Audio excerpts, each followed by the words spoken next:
আজ আবারও কিছু লোভনীয় খাবার নিয়ে আপনাদের সামনে হাজির হলাম। এই খাবারগুলো কিন্তু আম্মু আমাদের ২ ভাইয়ের জন্য এনেছে বাজার থেকে। তো চলুন আমরা দেখি এখানে কি আছে। দেখতে পাচ্ছেন এখানে আম্মু আমাদের জন্য বাজার থেকে কত ধরনের খাবার নিয়ে আসলো। মেইনলি আমাদের ২ ভাইয়ের জন্যই। এখানে আছে ফ্রুটো, তারপর প্রাণ মামা, যদিও এটা প্রাণ মামা কোম্পানির না, তবে এটাকে এই নামেই আমরা চিনি এখন। তারপর হচ্ছে ক্রাঞ্চি বিস্কুট, আরও অনেক ধরনের চকলেট বিস্কুটও আছে।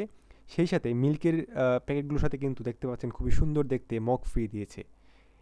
আম্মুর আবার মগ পছন্দ, এই জন্য আম্মু দুটো নিয়ে এসেছে মিল্ক বিস্কুটের প্যাকেট, সরি মিল্ক দুধের প্যাকেট। আর এটা দেখতে পাচ্ছেন এটা হচ্ছে লাভ বিস্কুট।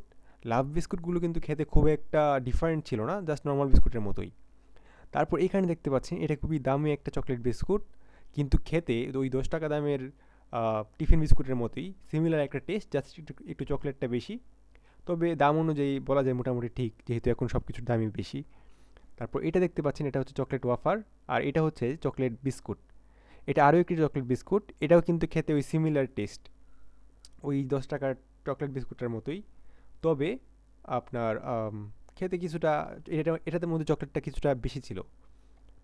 আর বর্তমানে কিন্তু 20 টাকা দিয়ে বম্বে বিস্কুট পাওয়া যায়, সেগুলোর টেস্টও কিন্তু একবারে প্রায় সিমিলার, 80% কাছাকাছি পাবেন আপনারা। তো খেয়ে দেখতে পারেন।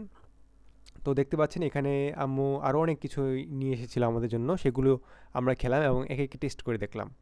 সেই সাথে এখানে দেখেছিলেন একটু আগে যে একটা ফ্রুটো ছিল, বা ওটাকে ফ্রুটো বলা যায় না, আসলে ম্যাঙ্গো জুস ছিল। সেই ম্যাঙ্গো জুসটা কিন্তু খেয়ে খুবই একটা ভালো লাগেনি। আর দেখতে পাচ্ছেন এটা হচ্ছে একটি ঝাল চকলেট স্টিক টোস্ট, এটা খুব একটা ভালো ছিল না। আর এই যে দেখতে পাচ্ছেন এই যে ম্যাঙ্গো জুসটা যে ছিল, এটা খাওয়ার পর আমাদের পেটে ডিস্টার্ব দেখা দিয়েছিল। তাই আপনারা কিনলে ফ্রুটিকা বা এরকম কিছু একটা কিনতে পারেন। এটা না কিনে আমি সাজেস্ট করব।